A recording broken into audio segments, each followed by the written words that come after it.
আসসালামু আলাইকুম। গল্প কথা বাই মেহনাজে আপনাদের সবাইকে স্বাগত। আমি মেহনাজ লুবনা। আজ আপনাদের পড়ে শোনাবো ইলমা বেহরুজের একটি উপন্যাস আমি পদ্মজার চতুর্থ পর্ব। হেমলতার কথা পদ্মজার উপর প্রভাব ফেলল না। সে করুণ স্বরে বলল, কিন্তু আব্বার ব্যবহার আমার সহ্য হয় না আম্মা। আমার সাথে কেন এমন করে আব্বা? তাকে কখনো সামনাসামনি আব্বা ডাকার সুযোগ পেয়েছিস? পাসনি। তবুও কেন আব্বা আব্বা করিস? তাকে তুই পাত্তা দিবি না। তুমি খুব কঠিন আম্মা। তোকেও হতে হবে। আব্বা কেন এমন করে আম্মা? আমি কি আব্বার মেয়ে না? আব্বা কেন বারবার বলেন আমি তার মেয়ে না? হেমলতা চোখ সরিয়ে নেন। পদ্মজা জানে এই জবাব সে পাবে না। দাঁতে দাঁত চেপে কান্না আটকানোর চেষ্টা করে। হেমলতা এক হাত পদ্মজার মাথায় রাখেন। কাঁদিস না আর। মায়ের রং না হয় পাসনি, মায়ের মতো শক্ত হওয়ার তো চেষ্টা করতে পারিস। পদ্মজা নির্লজ্জ হয়ে আবার প্রশ্ন করল, আম্মা আমি কি আবার মেয়ে না? বলো না আম্মা। পদ্মজা চোখ বেয়ে জল পড়ছে। খুব মায়া লাগছে হেমলতার। বুক ভারী হয়ে আসছে। তিনি আবেগ লুকিয়ে কণ্ঠ কঠিন করার চেষ্টা করলেন। মার খাবে পদ্ম। কতবার বলবো তুই আমার আর তোর আব্বার মেয়ে? কি নাম আমার আব্বার? কি শান্ত কণ্ঠ পদ্মজার। হেমলতা চমকান, তবে প্রকাশ করলেন না। মেয়েদের সামনে তিনি কখনো দুর্বল হতে চান না। পদ্মজার দিকে ঝুঁকে কণ্ঠ খাদে নামিয়ে বললেন, তোর আব্বার নাম মোর্শেদ মোড়ল। পদ্মজা হতাশ হয়ে দীর্ঘশ্বাস ছাড়ল। মাকে খুব বিরক্ত লাগছে এখন। খুব কঠিন করে বলতে ইচ্ছে হচ্ছে, যাও এখান থেকে, আমার কাছে আর আসবা না, কখনো না। কিন্তু সে এমন ব্যবহার বাস্তবে কখনোই পারবে না, কখনো না। রাতের বাতাসে ভেসে আসছে হাসনাহেনা ফুলের ঘ্রাণ। আকাশে থালার মতো চাঁদ। ঝিরিঝিরি মোলায়েম বাতাস চারদিকে। পদ্মজার চোখের জল শুকিয়ে গেল। হেমলতা ঝিম মেরে বসে আছেন। এক সময় নিস্তব্ধতা কাটিয়ে একটা অসহায় কণ্ঠ ভেসে আসলো। মায়েরা তাদের জীবনের গল্প সন্তানদের বলতে পারে না রে পদ্ম। পদ্মজা তাকান। হেমলতা ছলছল চোখে তাকিয়ে আছেন। পদ্মজার কান্না পেল। মানুষটাকে এত নরম রূপে মানায় না। পদ্মজা আশ্বস্ত করে বলল, আমি আর কখনো জানতে চাইবো না আম্মা। শুটিং দলের একজনও বাড়িতে নেই। সবাই স্কুলের মাঠে গিয়েছে।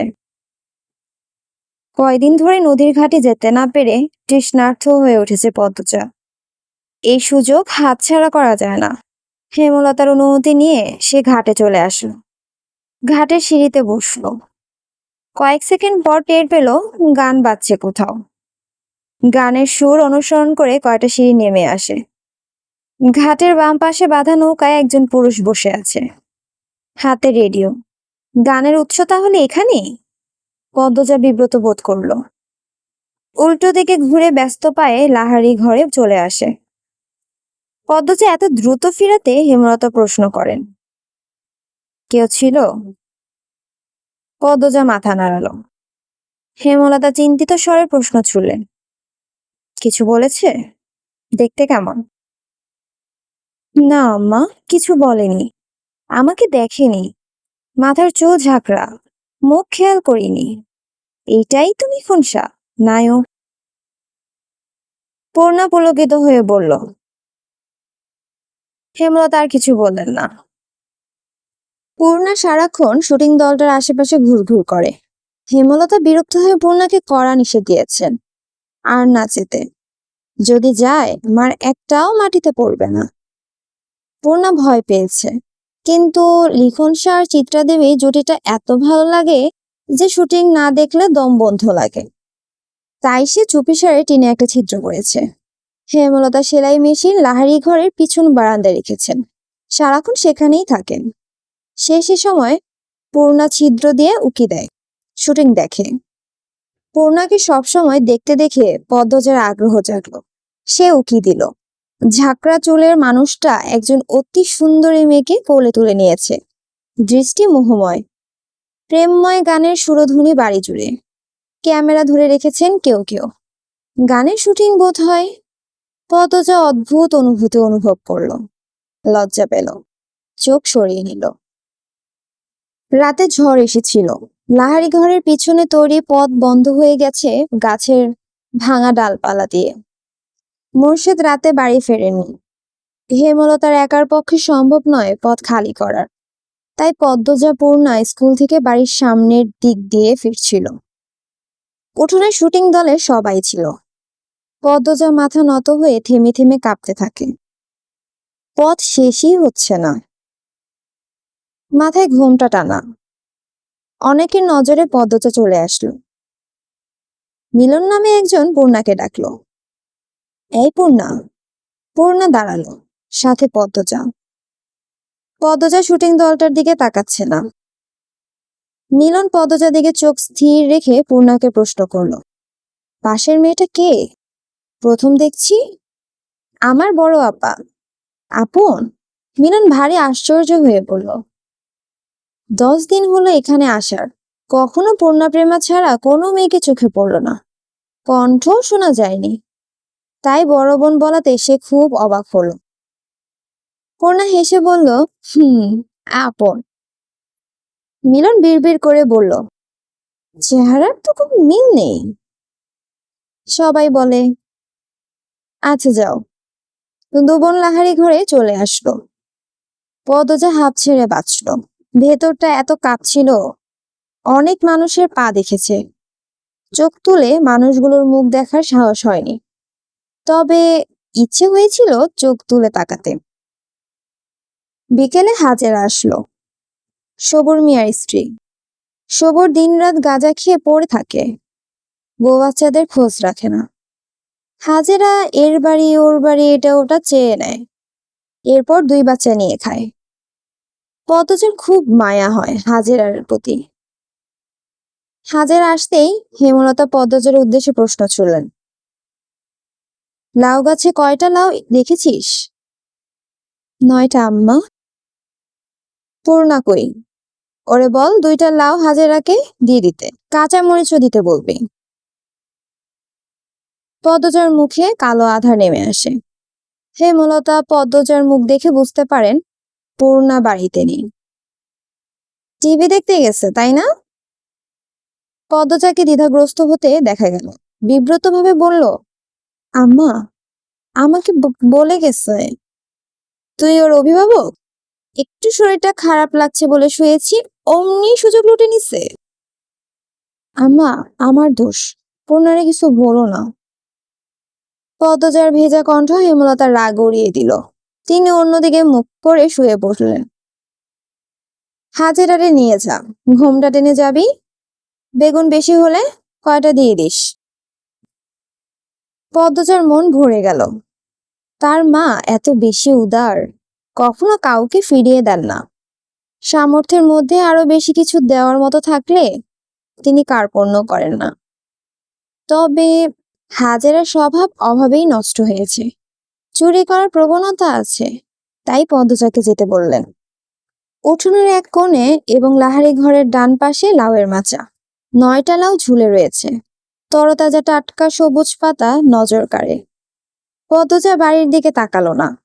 একটা লাউ হাজেরার হাতে দিয়ে বলল, কি দিয়ে রাঁধবা? জানি না গো পদ্ম, গিয়া দেখি মাছ মিলানি যায়নি। তোমার ছেলেটা ঠান্ডা কমছে? পদ্মজা কাঁচামরিচ ছিঁড়ে হাজেরার আঁচল ভরে দিল। হাজেরা গুনগুন করে কাঁদছে আর বলছে, স্যারাটা সারাদিন মারিত পইরা থায় একলা একলা, রাত হইলেই জ্বরে কাঁপে, দম ফালাইতে পারে না। ডাক্তার দেখাচ্ছ না কেন? টেহা লাগবো না, কই পামো? তুমি মাতব্বর বাড়িতে যেও, শুনছি ওনারা খুব দান খয়রাত করেন। হাজেরা বাধ্যের মতো মাথা নাড়ালো। বেগুন গাছ বাড়ির পিছনে। পদ্মজা বাড়ির পিছনে সাবধানে আসলো। মনে মনে ভাবছে, হাজেরার ছেলে সুস্থই আছে। সকালে সে দেখেছে হাজেরা মিথ্যা বলছে। মানুষের খুব অভাব পড়লে বুঝি এমনই হয়। এত সবজি আছে, টমেটো নেই, পাওয়া যাবে? পরিষ্কার সহজ গলায় বলা পৌরশালী কণ্ঠটি পদ্মজাকে মৃদু কাঁপিয়ে তুলল। ঘুরে তাকালো, লিখনকে দেখে বিব্রত বোধ করলো। কারোর সামনে নিজের অস্বস্তি প্রকাশ করা উচিত নয়। কথাটি হেমলতা বলেছেন। পদ্মজা হাসার চেষ্টা করলো, জবাব দিল, এই বর্ষাকালে টমেটো কোথায় পাবেন? বর্ষাকালে টমেটো চাষ হয় না। টমেটো শীতকালীন ফসল, গ্রীষ্ম বর্ষাতেও তো পাওয়া যায়। পদ্মজা অস্বস্তি লুকিয়ে রাখতে পারছে না। স্কুলের শিক্ষক আর খুব আপন মানুষগুলো ছাড়া কোনো পরপুরুষের সাথে তার কখনো কথা হয়নি। লিখনের সাথে কথা বলতে গিয়ে তার জবান বন্ধ হয়ে যাচ্ছে। সে চুপচাপ বেগুন বুঝিয়ে দিল হাজেরাকে। লিখন বলল, আমি তো গতবার বর্ষাকালে টমেটোর সালাদ তৈরি করেছি। হয়তো টমেটোর জাত আলাদা ছিল। সাধারণত আমাদের শীতকালেই টমেটো হয়। কথা শেষ করে দ্রুত লাহারি ঘরে ফিরল সে। মনে হচ্ছে পরপুরুষের সাথে কথা বলে ঘোর পাপ হয়ে গেছে। পাপ মোচন করতে হবে। ঘরে ঢুকেই ঢকঢক করে 2 গ্লাস পানি খেলো। হেমলতা ঘুমাচ্ছেন। নয়তো পদ্মজার মুখ দেখে নির্ঘাত বুঝে যেতেন কিছু একটা ঘটেছে। পদ্মজা ভক্তি নিয়ে আল্লাহ তাআলার প্রতি শুকরিয়া আদায় করলো। হেমলতা সালোয়ার কামিজ সেলাই করছিলেন। তখন বারান্দার সামনে একজন পুরুষ লোক এসে দাঁড়ালো। হেমলতা শাড়ির আঁচল মাথায় টেনে নেন। জিজ্ঞাসুক দৃষ্টি দিয়ে তাকান। লোকটি হেসে বলল, আমি মিলন, শুটিং দলের। হেমলতা জোরপূর্বক হাসেন, আর চোখে ঘরে দরজার দিকে তাকান। পদ্মজা ঘুমাচ্ছে, দরজাটা লাগানো উচিত। কোনো দরকার? না, এমনি দেখতে আসলাম। কতদিন হলো আপনাদের বাড়িতে উঠলাম, আর এদিকটা আসা হয়নি। হেমলতা পেঁচিয়ে কথা বলা পছন্দ করেন না। সরাসরি বলে উঠলেন, এদিকে আসা নিষেধ, আপনাদের বলা হয়নি? মিলনের চোখে মুখে ছায়া নেমে আসে। সে অপমান বোধ করলো। আমতা আমতা করে বলল, এ মানে, আচ্ছা আসছি। মিলন স্থান ত্যাগ করলো। যাওয়ার পূর্বে তার তীক্ষ্ণ চোখের দৃষ্টি হেমলতার নজর এড়াতে পারল না। হেমলতা চোখ বুজে জীবনের হিসেব কষেন। এরপর ঘুমন্ত পদ্মজার দিকে তাকান। পূর্ণার চেয়ে পদ্মজার বেশি আগ্রহ শুটিং দেখায়। টিনের ছিদ্র আরো দুটো করেছে। লিখন শাহকে দেখলে তার মায়াময় কোমল অনুভূতি হয়। এই অনুভূতির নাম সে জানে না। শুটিং এ লিখন শাহ কত ভালোবাসেন চিত্রা দেবীকে। পদ্মজার দেখতে খুব ভালো লাগে। পূর্ণা তেলের বোতল নিয়ে বলল, আপা তেল দিয়ে দাও না। সোনা বোন, একটু তারা। পদ্মজা ছিদ্র দিয়ে লিখন শাহর হাসি, কথা বলার ভঙ্গি দেখছে। লজ্জাও পাচ্ছে খুব। সময়টাকে থামিয়ে দিতে ইচ্ছে হচ্ছে। এই আপা, পরেও তো দেখতে পারবা, দিয়ে দাও না। আর একটু, শুটিং শুরু হচ্ছে, একটু। পূর্ণার বিরক্তিতে রাগ হয় খুব, কিন্তু সে তার আপাকে কিছু বলবে না। তার সব ইচ্ছের সঙ্গী, সব গোপন কথার সাক্ষী তার আপা। সে তার আপাকে খুব ভালোবাসে। মাঝে মাঝে মনে হয় মায়ের চেয়েও বেশি বোধ হয় সে তার আপাকেই ভালোবাসে। ও হয়তো না। পদ্মজা মিটিমিটি হাসছে। পূর্ণা তেল রেখে ছিদ্র দিয়ে উকি দিল। না, তার এখন ভালো লাগছে না এসব দেখতে। চোখ সরিয়ে নিল।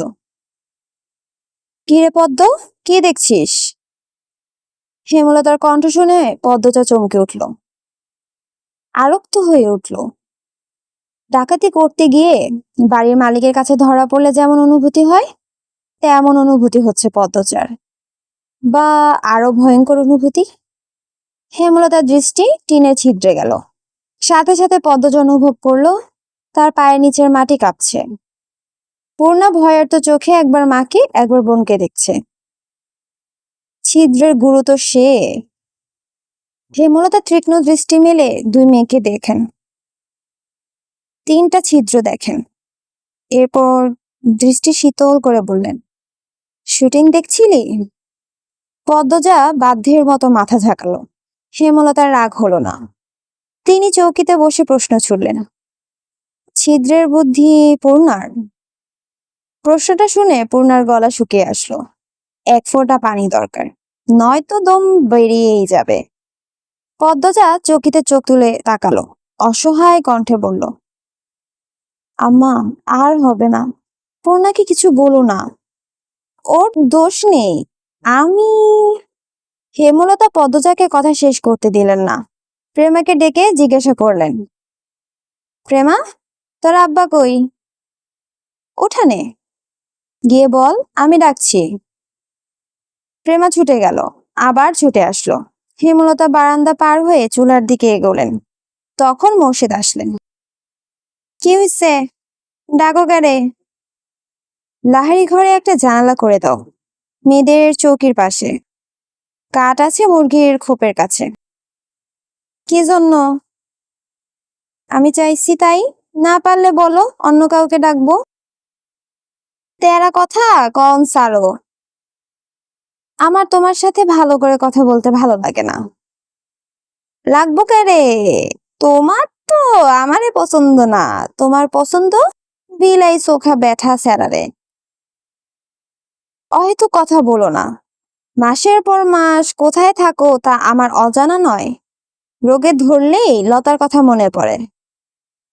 মোর্শেদ মিনিট খানেক রাগ নিয়ে তাকিয়ে থাকলেন। মোর্শেদ ঘন্টাখানেক সময় নিয়ে 2 ফুট উচ্চতার জানালা করলেন। পদ্মজা পূর্ণ হতবাক, সেই সাথে খুশি। হেমলতা ছোট পর্দা টানিয়ে দেন। রুম থেকে বাহির দেখা যায়, কিন্তু জানালার ওপাশে কে আছে বাহির থেকে দেখা যায় না। সন্ধ্যা মুহূর্তের শুটিং শুরু হয়। পদ্মজা, পূর্ণা, প্রেমা চৌকিতে বসলো চিরা নিয়ে। তাদের চোখে মুখে খুশির ঝিলিক। হেমলতা তা দেখে মৃদু হাসলেন। বড় মেয়ে দুটো কখনো মুখ ফুটে শখ আহ্লাদের কথা বলে না। না বলা সত্ত্বেও অনেকবার 2 বোনের ইচ্ছে পূরণ করেছেন তিনি। আর কিছু ইচ্ছে বুঝতে পারলেও পূরণের সামর্থ্য হয়নি হেমলতার। হেমলতা ঘরের বাইরে যেতেই পূর্ণা বলল, আমাদের মায়ের মতো সেরা মা আর কেউ না, তাই না আপা? মায়ের মতো কেউ হয় না, সবার কাছে সবার মা সেরা। আমাদের মা আমাদের কাছে সেরা, লাবণ্যের মা লাবণ্যের আর ওর ভাইদের কাছে সেরা, মনির মা মনির কাছে সেরা। ওরা বলছে, বোকা, এসব বলতে হয় না। না, আমাদের আম্মাই সবচেয়ে ভালো মা, এমন মা আর একটাও নেই। হেমলতার কানে প্রতিটি কথা আসে।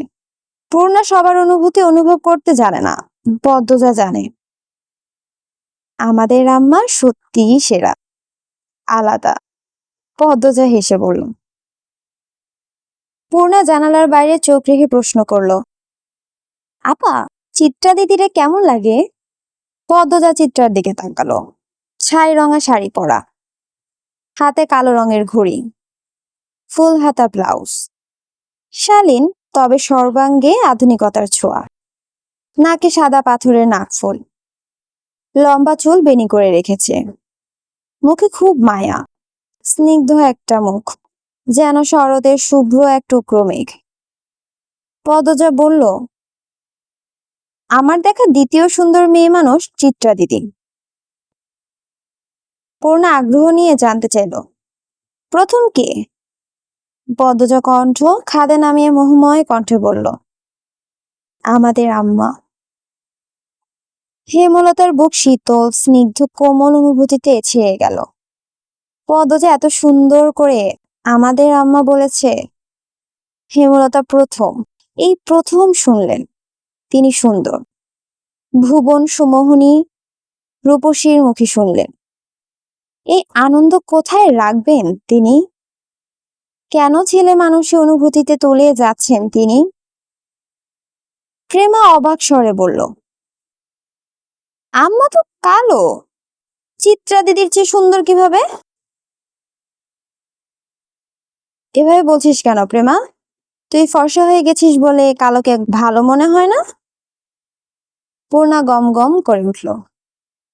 প্রেমা ভয় পেল। পদ্মজা বলল, পূর্ণা, বকছিস কেন? প্রেমা কত ছোট, ও কি সুন্দরের গভীরতা বুঝে? ও খালি চোখে ফর্সা কালোর তফাৎ দেখে। সুন্দরের গভীরতা তো আমিও বুঝি না। পূর্ণার কণ্ঠ ভারী নিষ্পাপ শোনালো। পদ্মজা এদিক ওদিক তাকিয়ে দেখলো হেমলতার উপস্থিতি। এরপর বলল, আম্মার রং কালো, কিন্তু সৌন্দর্যের কমতি নেই। আম্মাকে কখনো এক মনে দেখিস, বুঝবি। আমাদের আম্মার চোখ দুটি গভীর, বড় বড়, পাতলা মসৃণ ঠোঁট। আম্মার ঘন চুলের খোঁপায় এক আকাশ কালো মেঘ। আম্মার শাড়ির কুচির ভাঁজে আভিজাত্য লুকানো। আম্মা যখন তীক্ষ্ণ চোখে আমাদের দিকে তাকান, তখন মনে হয় বিরাট বড় রাজত্বের রানী তার পূর্বপুরুষের ক্ষমতা প্রকাশ করছেন তীক্ষ্ণ দৃষ্টি দিয়ে। এত কিছু থাকা সত্ত্বেও কি আম্মা আমাদের দেখা প্রথম সুন্দর মানুষ হতে পারে না? পদ্মজার প্রতিটি কথা পূর্ণার উপর ভীষণভাবে প্রভাব ফেলল। প্রেমা চোখ পিটপিট করে কিছু ভাবছে। পূর্ণা বলল, হতে পারে। কাল থেকে আমি আম্মাকে দেখব মন দিয়ে। আমিও। প্রেমা পূর্ণার দলে ঢুকলো। হেমলতার চোখ বেয়ে দুফোঁটা জল গড়িয়ে পড়ল। এই কালো রঙের জন্য চোখ থেকে সমাজের তুচ্ছ-তাচ্ছিল্য হয়ে এসেছেন। কত লুকিয়ে কাঁদা হয়েছে, কত করে চাওয়া হয়েছে কেউ সুন্দর বলুক, কিন্তু সেই কপাল কখনো হয়নি। আর আজ এই বয়সে এসে শুনলেন তিনি কুৎসিত নন, তার মাঝেও সৌন্দর্য আছে। জন্মদাত্রী মা কালো রঙের জন্য গরম চামচ দিয়ে পোড়া দাগ পড়েছিলেন ঘাড়ে, আর গর্ভের সন্তান আজ সেই অনুচিত কাজের জবাব দিলেন। আল্লাহর সৃষ্টি কেউ অসুন্দর নয়, সবার মধ্যেই সৌন্দর্য আছে, যা ধরা পড়ে শুধুমাত্র সুন্দর একজোড়া চোখে। নিশুতি রাত, চারদিকে ঝিঝি পোকার ডাক। হেমলতা চোখ খুলেন। হুট করেই ঘুমটা ভেঙে গেল। ষষ্ঠ ইন্দ্রিয় ইঙ্গিত করছে কোনো ষড়যন্ত্রে। লাহারি ঘরের ডান পাশে দুজোড়া পায়ের আওয়াজ। হেমলতার বুক কেঁপে উঠল। তিনি দ্রুত উঠে বসেন। দুই চৌকির মাঝের পর্দা সরিয়ে দেখেন পদ্মজার অবস্থান। পদ্মজাকে ঘুমাতে দেখে আটকে যাওয়া নিঃশ্বাস ছাড়েন। পায়ের আওয়াজ একদম পাশে শোনা যাচ্ছে। হেমলতা তীক্ষ্ণ দৃষ্টি নিয়ে ডান পাশে তাকান। গাঢ় অন্ধকার ছাড়া কিছুই দেখা যাচ্ছে না, তবুও তিনি তাকিয়ে আছেন। দৃষ্টি দেখে মনে হচ্ছে অদৃশ্য গোপন শত্রুকে তিনি দেখতে পাচ্ছেন। কে ওখানে? হেমলতার ঝাঁঝালো কণ্ঠে পায়ের আওয়াজ থেমে গেল। সেকেন্ড কয়েক পর দুই জোড়া পা যেন ছুটে পালালো। আলো ফোটার পূর্বে নিদ্রা ত্যাগ করে চার মা মেয়ে একসাথে নামাজ পড়ল। এরপর বারান্দায় শীতল পাটি বিছিয়ে তিন বোন পড়তে বসলো। রাতভর ঝমঝম করে বৃষ্টি হয়েছে। বর্ষার স্নানে স্নিগ্ধ প্রকৃতি, মায়াবী সকাল। এমন সকালে কেউ ঘুমাতে চায়, আর কেউ বা বই পড়তে পছন্দ করে, অথবা পছন্দের অন্য যে কোনো কাজ করে। পূর্ণার ঘুমাতে ইচ্ছে করছে, পড়া একদমই অসহ্য মনে হচ্ছে। পড়া দেখে উঠেই সে মনোবাসনা পূর্ণ করতে বিছানায় গা এলিয়ে দিল। সাথে সাথে ঘুমে হারালো। পদ্মজা অনেক ডাকলো, উঠল না। এদিকে স্কুলে যাওয়ার সময় হয়েছে। হেমলতা বাইরে থেকে উকি দিয়ে প্রশ্ন করলেন, পূর্ণা ঘুমে? জি আম্মা। সে জানে না স্কুল আছে, তবুও কোন আক্কেলে ঘুমালো? মায়ের কঠিন স্বরে পদ্মজা ভয় পেল। পূর্ণা নির্ঘাত মার খাবে আজ। সে হেমলতাকে আশ্বস্ত করে বলল, তুমি যাও আম্মা, পূর্ণা কিছুক্ষণের মধ্যেই তৈরি হয়ে যাবে। হেমলতা জানেন পূর্ণা এত সহজে ঘুম থেকে উঠবে না।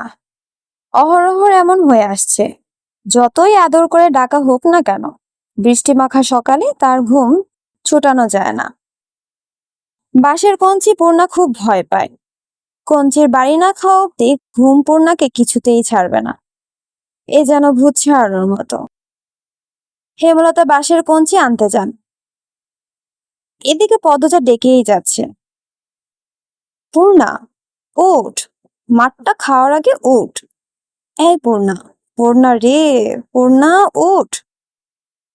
পূর্ণা পিট করে চোখ খুলে আবার ঘুমিয়ে যাচ্ছে। প্রেমা এই ব্যাপারটা খুব উপভোগ করছে।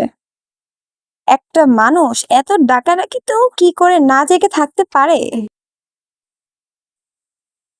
সে নিষ্কম্প স্থির চোখে তাকিয়ে আছে বড় দুই বোনের দিকে। হেমলতা হাতের বাঁশের কঞ্চি নিয়ে ঘরে ঢুকেন। তা দেখে পদ্মজা পূর্ণাকে জোরে চিমটি দিল। পূর্ণা মুখের বিরক্তিকর আওয়াজ তুলে আবার ঘুমে তলিয়ে গেল। তুই সর পদ্ম, ও মারের যোগ্য, পিটিয়ে ওর ঘুম ছোটাতে হবে। পদ্মজা মায়ের উপর কিছু বলার সাহস পেল না, দূরে গিয়ে তা দাঁড়ালো। হেমলতা পূর্ণার পায়ের গোড়ালিতে বাড়ি দেন। প্যাচ করে আওয়াজ হয়। পদ্মজা ভয়ে চোখ বুজে ফেলল। পা ছিঁড়ে গেছে বোধ হয়। ঘুমন্ত পূর্ণার মস্তিষ্ক জানান দেয় আম্মা এসেছেন এবং তিনি আঘাত করেছেন। সে চোখ খোলার আগেই দ্রুত উঠে বসল। চোখ খুলতে খুলতে যদি দেরি হয়ে যায়। এরপর চোখ খুলল। বোকাশোকা মুখ করে মায়ের দিকে তাকালো পরিস্থিতি বুঝতে। পদ্মজা ঠোঁট টিপে হাসছে। প্রেমা জোরেই হেসে উঠল। হেমলতা তীক্ষ্ণ চোখে তাকাতে হাসি থামিয়ে দিল। পূর্ণা ভীত কণ্ঠে বলল, আর হবে না আম্মা। সে তো প্রতিদিনই বলিস। এমন সময় ঘন মেঘে আকাশ ছেয়ে গেল। পূর্ণা প্রেমা মনে মনে খুশি হলো। আজ আর স্কুলে যেতে হবে না। বাড়ি থেকে 2 ক্রোশ দূরে স্কুল। আম্মা নিশ্চয়ই যেতে না করবেন। পূর্ণা খুশি হয়ে প্রশ্ন করলো, আম্মা মেঘ আসবে মনে হয়, যাবো স্কুলে? মেঘ কি করলো তোকে? যাবি স্কুলে। হেমলতা চলে যেতেই পূর্ণা ভ্রুকুঞ্চন করলো। থম মেরে বসে রইল। পদ্মজা তাড়া দিল, বসে আছিস কেন, জলদি কর, নয়তো আবার পিটানি খাবি। পূর্ণা বিরক্তি নিয়ে তৈরি হলো। 3 বোন স্কুলের দিকে রওনা দিল। বর্ষাকাল চলছে। রাতে বিরতিহীনভাবে বৃষ্টি হয়েছে। রাস্তায় প্রচুর কাদা জমেছে। পথ চলা কষ্টকর। আজ এই পর্যন্তই।